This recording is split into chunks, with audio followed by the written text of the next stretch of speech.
Welcome to the Lord of the Rings Lorecast, the show that explores the background of Tolkien's amazing world from the very beginning.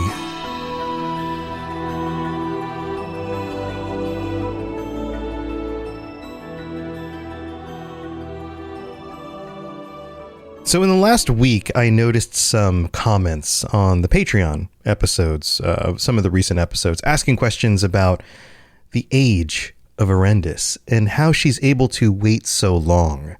And I just wanted to clear some of that up. She was born in the Second Age, 771, and they were betrothed, Erendis and Aldarion, in 858.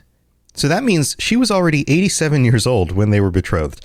And so there is a little bit of confusion about this. Aldarion clearly comes from the line of Elros, and they have very much extended life spans. But the people of Numenor in general had longer than, say, average human lifespans.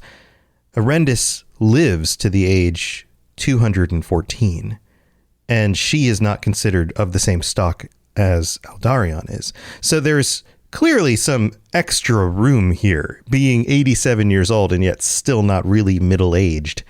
So there you go. There's some clarity on that a little bit, I hope.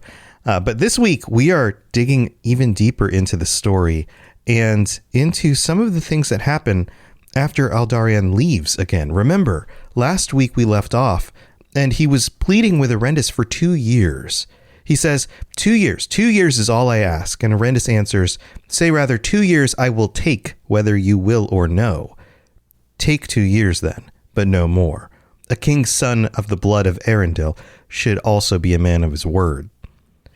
And that's going to play into this episode this week, because the very next thing Aldarion does is he hastens away. He lifts up Ancalimë, his daughter, and kisses her.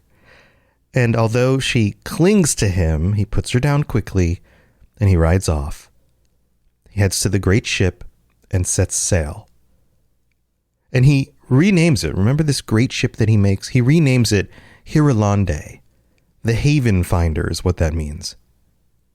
And this time, there's no blessing from Tar Meneldur. There's no Erendis coming to the harbor with another green bow. Although the wife of the captain of the ship did bring a branch, Erendis herself, did not. And we're told that Aldarion's face was dark and troubled as he stood at the prow of the Hirulande. And he did not look back until the Meneltarma was far off in the twilight. So Aldarion sails away. Erendis is left with her daughter. And this episode is about what happens when a woman is left behind again, when her husband chooses the sea over her, and how she decides to raise her daughter.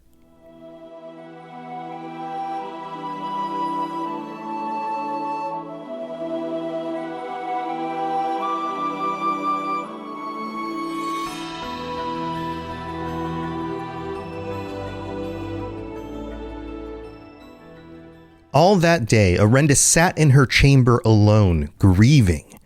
But deeper in her heart, she felt a new pain of cold anger. And her love of Aldarion was wounded to the quick. She hated the sea, and now even trees that once she had loved, she desired to look upon no more, for they recalled to her the masts of great ships.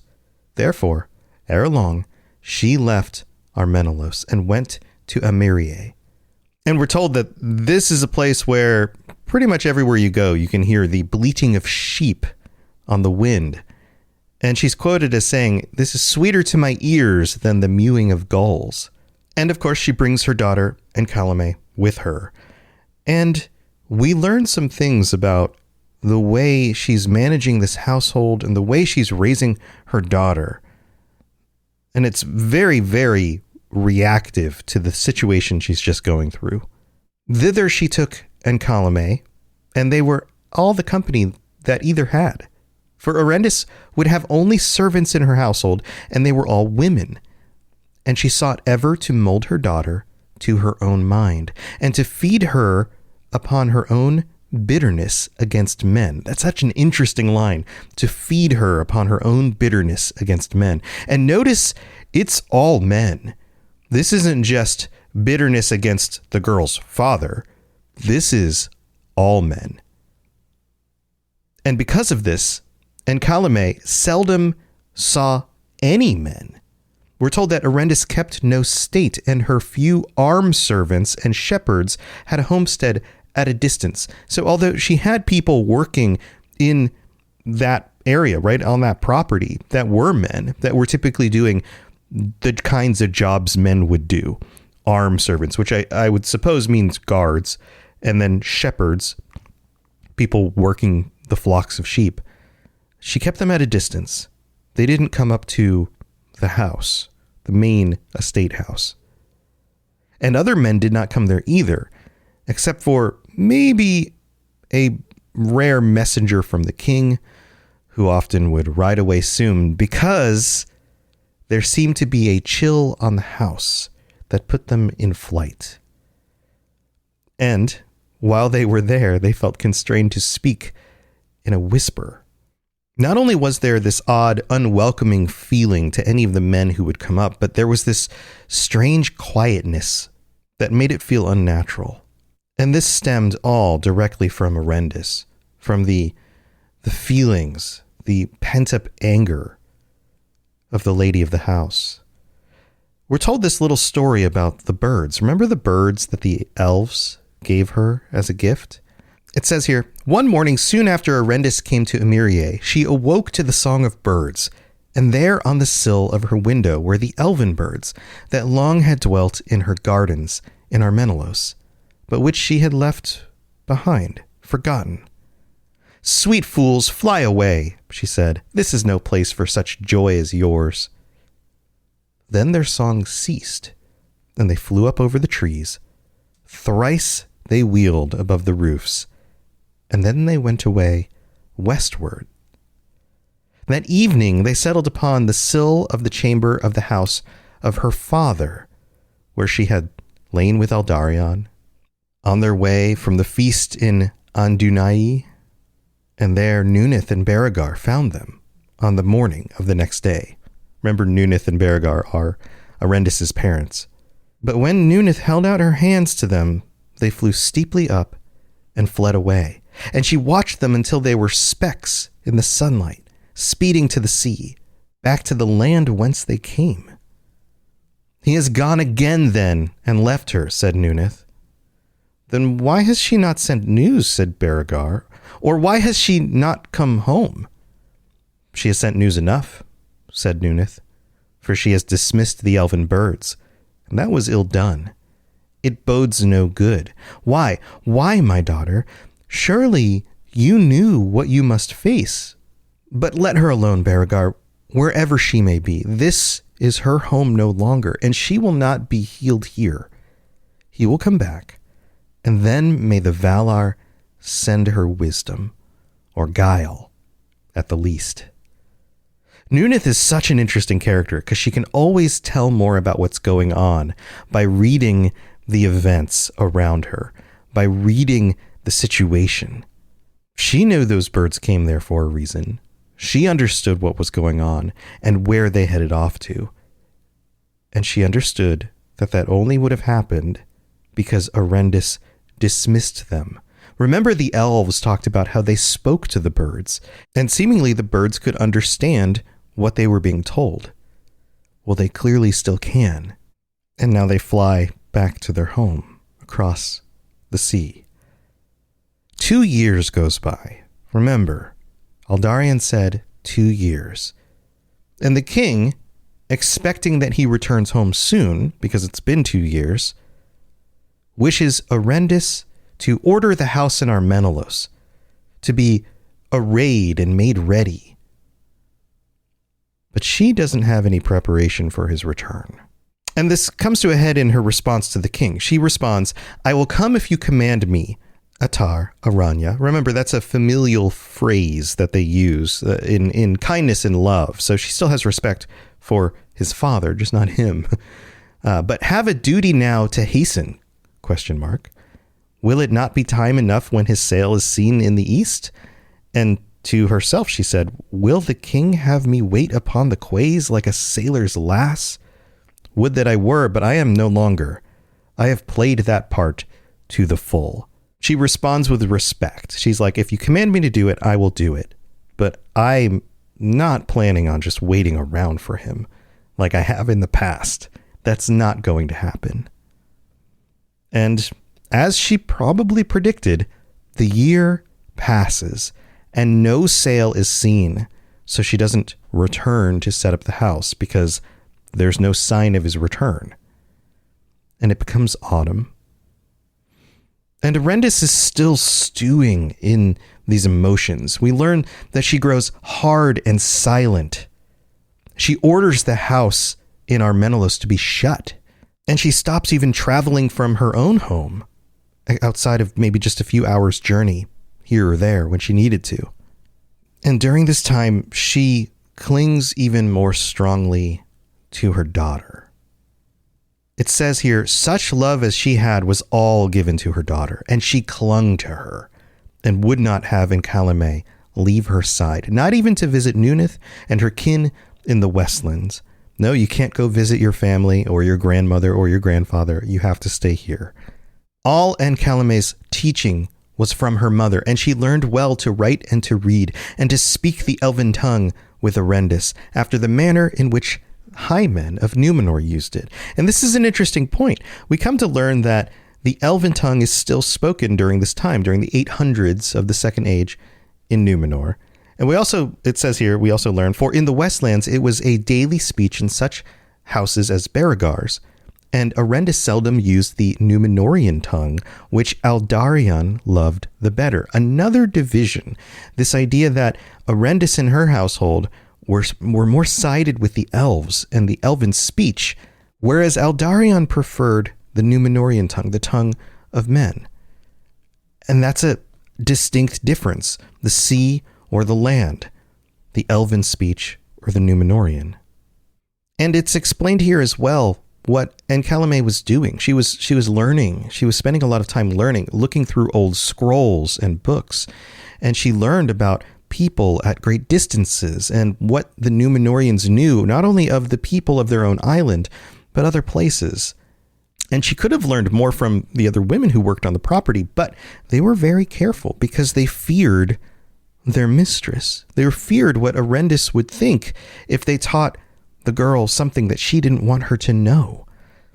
And then we're explained the reason for why there's this strange quietness on this property.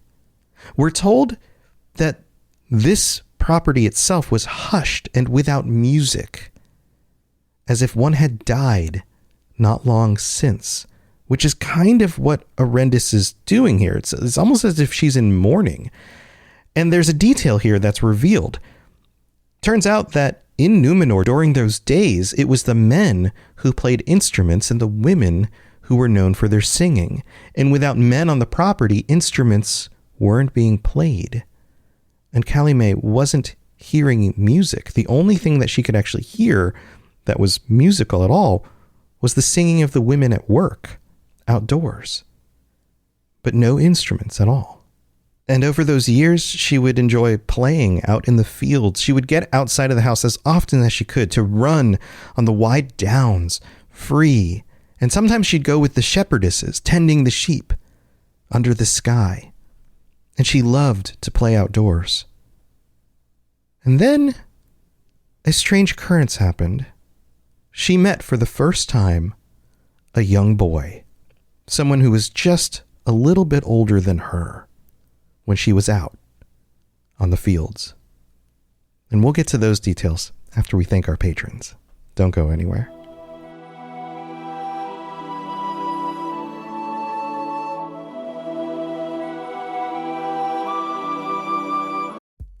It's time for that spring reset. I'm taking a look at everything in my closet and figuring out that, oh no, this absolutely needs to go. And it's about time I replace things so that my clothes aren't older than my 15-year-old. Now you might think that they lasted that long because they were well made, but no, they're in terrible condition. Unlike the new jeans I just got from Quince. Jeans have always been my personal go-to because you can kind of wear them for lots of different things, but maybe they're not your thing. Maybe you're looking for, 100% European linen with insanely soft flow knit activewear fabric. It's definitely getting warmer, and their flow knit activewear is moisture wicking, anti-odor, and soft enough that you'll actually want to wear it every day. So pick out what you want. You can't go wrong because they have prices 50 to 60% less than similar brands. And like I said before, they are high quality. I continue to wear their clothes all the time, and I know that these new jeans are going to last me a lot better than the other things in my wardrobe. And on top of it, they look great. They're so comfortable. And I spent just as much on the jeans that I am now cleaning out of my wardrobe. So if you're looking for something better, just all around better, go check out Quince. So go do it right now. Refresh your wardrobe with Quince. Go to quince.com/ringslore for free shipping and 365-day returns. Now available in Canada too. Go to quince.com/ringslore for free shipping and 365-day returns. Quince.com/ringslore.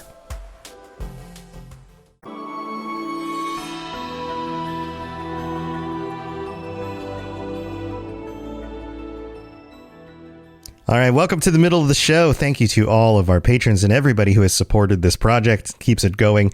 I couldn't do it without you. If you are interested in joining and being a part of this and getting ad-free episodes or stickers or t-shirts or just pitching in to say thank you for helping me get through the workday or your workout or commute or any of that stuff, head over to patreon.com/LOTR Lorecast and go check out all the different stuff you can get for helping support the show. I'd really appreciate it. All right. We don't have any new patrons this week to shout out, but we do have our VIP patrons who get shout outs every week. And this includes AK Music Lover, Anakin Skywalker, Apollo, Aragorn III, Alte Morton, Austin C, Azzle Razzle, Barney D, Bo, Black Squirrel, Brandy D, Cutter Metalworks, Daniel Nightweaver, David S, David M, Divine Madman, Drupal, Fulcrum, Gimli a Break, Gemma D, Jesse P, J-Eggs, Jezer, Kate L, Katie S, Capenna, Lore FC, Lori B, Mason Weathertop, Michael M, Nick K, Nostrils of Sauron, Richard J, Rosie Rose, Sam B, Seju, TJT, and Tour Son of Hoor. You have to say the ooh in those names. Thank you so much for your support and for being here.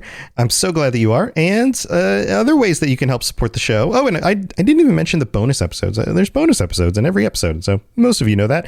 But there are other ways to help support and make sure that this thing keeps going. One of those is to leave a 5-star review on Apple Podcasts. Whether you listen there or not, all you need is an account, and it's extremely helpful because those reviews kind of end up everywhere, not just on Apple. If you do that, leave a 5-star review. I'll read it out on a future episode of the show. You can rate the show on Spotify. You can rate it on whatever other podcast you're listening to this on. You can also tell your friends. That's super helpful. So thank you to everyone who helps make this show a reality. And let's get back to the story, because we have to learn more about what's going on with Erendis' daughter and the boy who shows up on the property. Here we go.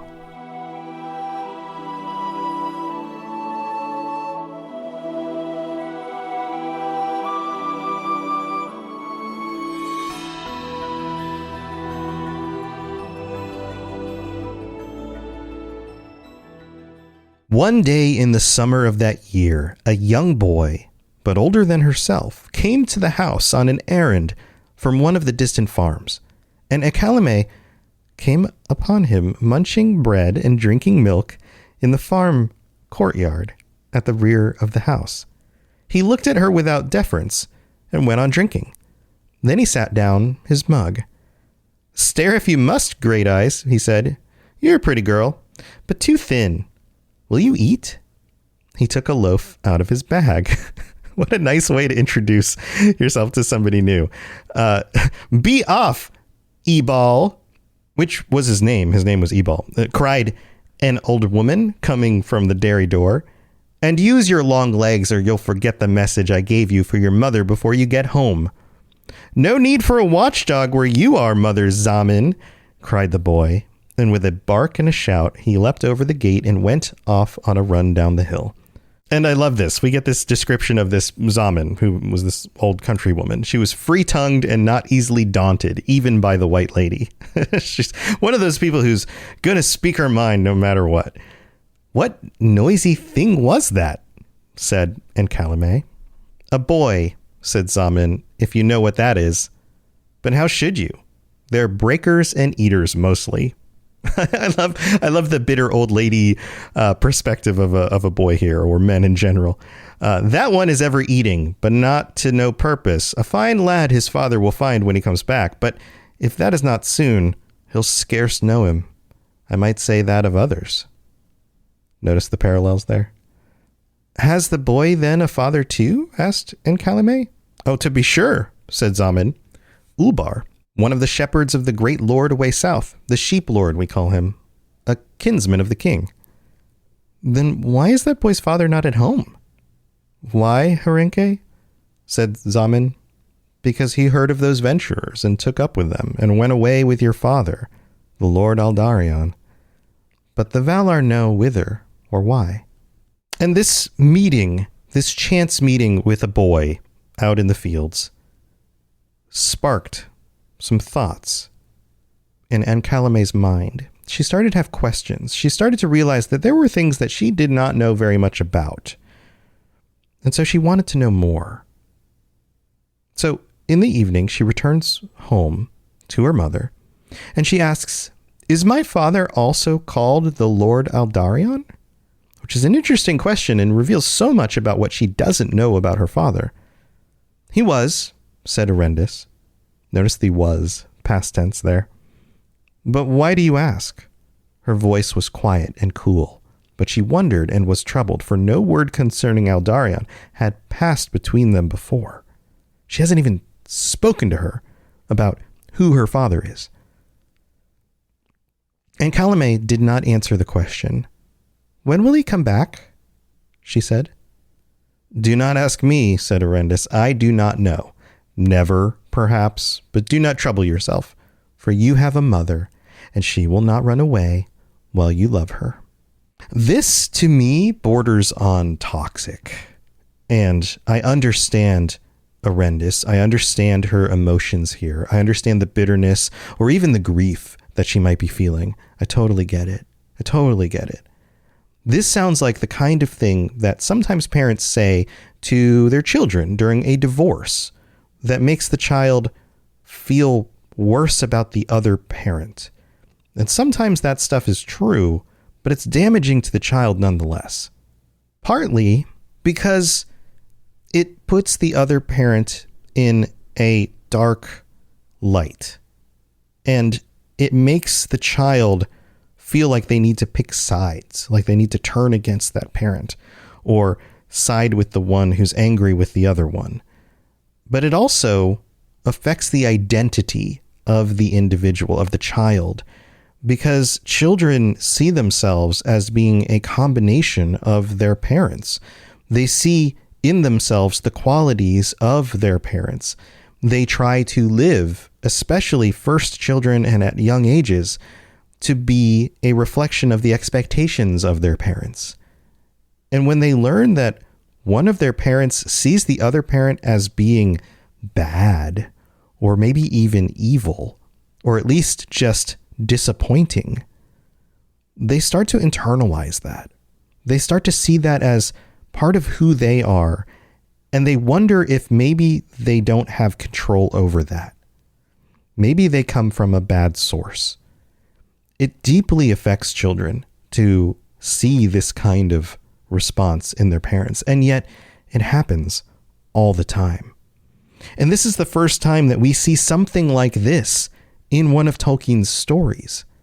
In fact, this is one of the first times that we see so much emphasis on women and the perspectives of women and the struggles of women, the struggle of Erendis to have to deal with this, the fact basically that Aldarion keeps leaving, that he has another love.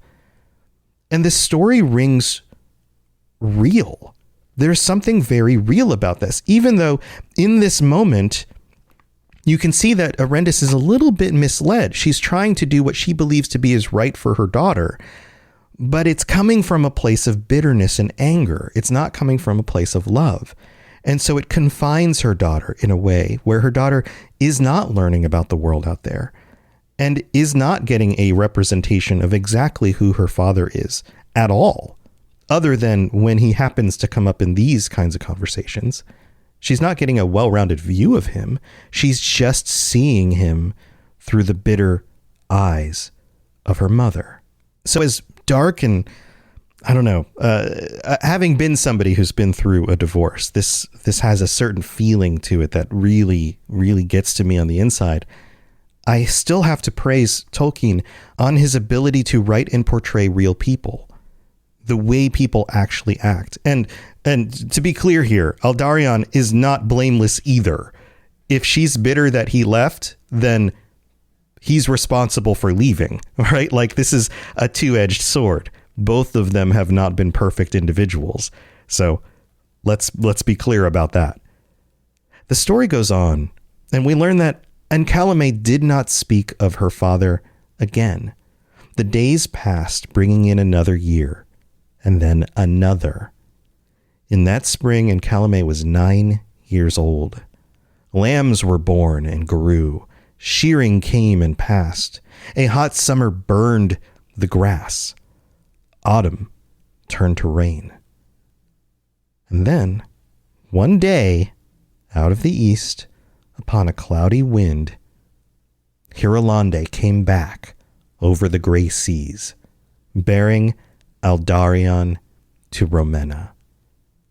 And word was sent to Emerie. But Erendis did not speak of it. This is years. This is twice as long, at least, from what Aldarion had told her. 2 years, he said. Just give me 2 years, and I'll be back. Those 2 years became 5. 5 years gone. His daughter, now 9, was 4 when he left. Do you have memories of being 4 years old? Most of us have a hard time remembering that age. You have to wonder if she can remember the face of her father. And because he was gone for so long, things had changed in those years. There were none to greet Aldarion upon the quays. He rode through the rain to Armenelos, and he found his house shut.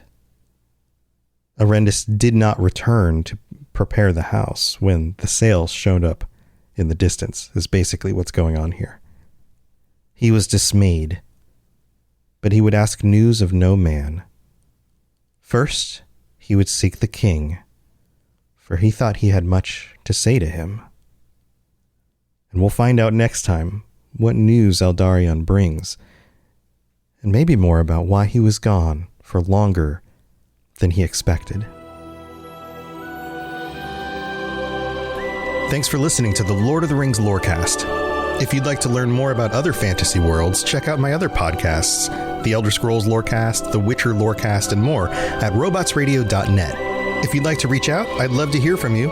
Send me a note on Twitter at robots_radio, or join our amazing community on the Robots Radio Discord. There are links in the show notes, or just search Robots Radio Discord, or find the link on robotsradio.net. I'll see you next time.